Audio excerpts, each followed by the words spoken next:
fourth gear, third gear, and then we would floor it.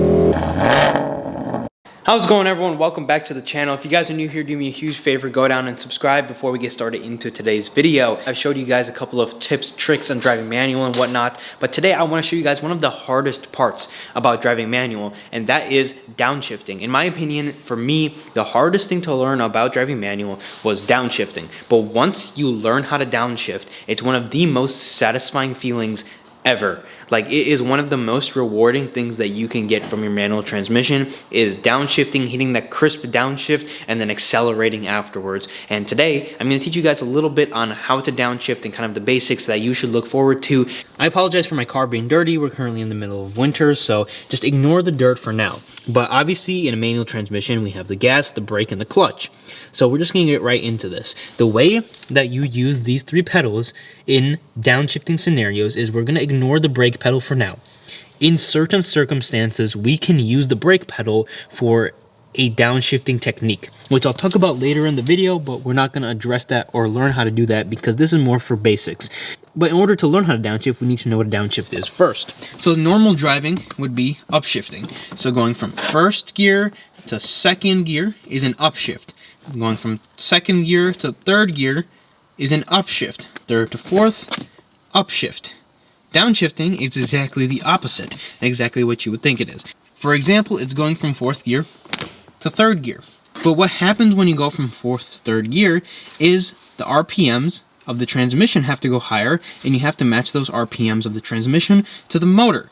Because you're in a smaller gear, thus your RPMs for the trans have to be higher. So in order to accommodate for that, you're either going to burn your clutch, so that would be going like this, keeping your foot totally off all the other things and letting go of the clutch. You're going to feel the car buck back and forth, and you're going to feel the clutch kind of burn a little bit, and you might even smell it in some circumstances. But in order to avoid that, we can rev match the car. So in order to rev match the car, we're going to go and be right here. So we're going to push the clutch in. We're going to watch my hand to do it first, and then I'll show you guys what I'm going to do with my feet. So right now I'm in fourth gear. So what I'm going to do is I'm going to clutch in. So my clutch is in. Before I let off of my clutch, I'm going to blip my throttle just a little bit. I'm going to blip it. So then it matches the RPM. We're going to see the RPM go up, and then it's really hard to say how much of a blip you have to do to the throttle, but you're going to blip it and then let go, and you should have a pretty good RPM match. Now, it's very hard to say how much you're going to have to blip your throttle because it's different for every car and it's different for every gear, but a very safe kind of estimate would be around 1500 RPMs, going from about 2000 to about 3,000 RPM, maybe a little bit more. It kind of really just depends on the car, the transmission, how it's geared, and all of those different things. The easiest way to learn how your car acts is to blip the throttle and see where the car adjusts itself. And you burn the clutch a little bit doing that, but it'll give you a fair idea of how much more or how much less you're going to have to blip the throttle. And you kind of just learn. It takes a little bit of time, but over time you will perfect it. We'll take the car out and I'll show you exactly how I rev match, and me showing you a real life example of rev matching. But before we do that, another thing to keep in mind is when you're upshifting. So when you're going from second to third, keep it in mind what RPM you're at when you're in third gear. So let's say you're in second gear at 3,000 RPM.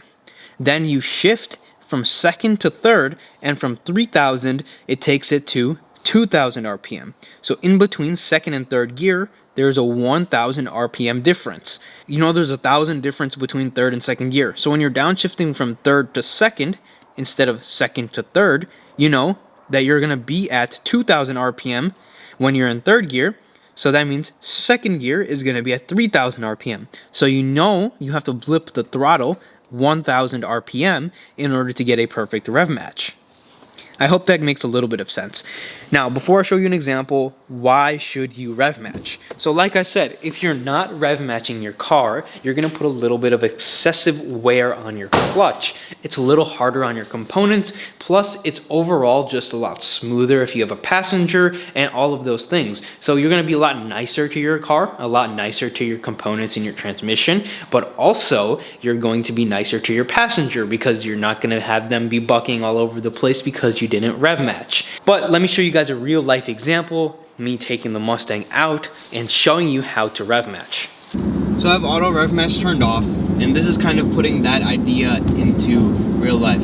So clutch in, I'm gonna blip my throttle, and let go of my gas. But I'm gonna do it once again, but I'm gonna put it in Sport Plus mode so I actually have a little bit of responsiveness to the throttle. Just slowing down. The Mustang has a lot of slop in it, which is the reason I kind of have to rev it up a little bit multiple times. So I think the best thing I can do for you guys, since I have Rev-Match off right now, I'll show you how Rev-Match acts and what Rev-Match is in just a second for the people who don't know. But I'm going to show you how I would downshift and I'm going to throw it back into Sport Plus. Now the Mustang has a lot of slop when it comes to the throttle and the clutch and everything, so that's why I don't like to take the Rev-Match off. But I'm gonna put you guys down there, and then you can see how I downshift with my feet and what I'm doing with my feet. Obviously, what I'm doing with my hand is I am just rowing through the gears. So I'm going from fourth to third to second, and I'll show you how I do it. So right now I'm in fourth gear. What I'm gonna do is clutch in, flip the throttle, and let go of the clutch. In between that blip of the throttle, I moved my gear selector, my gear shifter, from fourth gear down to third gear. So I'm gonna do the same thing. I'm gonna start slowing down a little bit. What I'm gonna do is I'm going to clutch in, down to second, and release off of the clutch. So that's basically how it's done. It's just a little blip of the throttle. More advanced techniques would be heel toe. So while you're braking, you would have half your foot on the brake, half your foot on the gas to blip the throttle while you're on the clutch at the same time to downshift. That would be for track use. Obviously, when you're going into a tight turn, you want to make sure you're in the right RPM and you're having to blip the throttle, but at the same time you're gonna have to be in the braking zone, so you're gonna have to do both at the same time. An automatic obviously makes up for both and does both, because you don't have to worry about shifting at all you do is put your foot on the brake.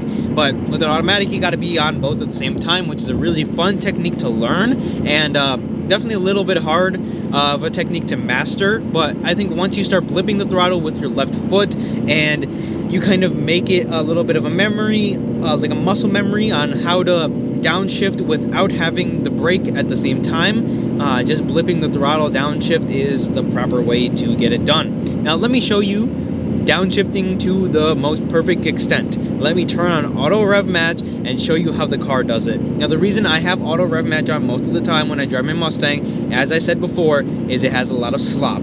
I'm going to talk about and address that in a future video about how just weird this specific car is in terms of driving, like the S550 platform and how they kind of tuned them, because they definitely tuned them to be like this.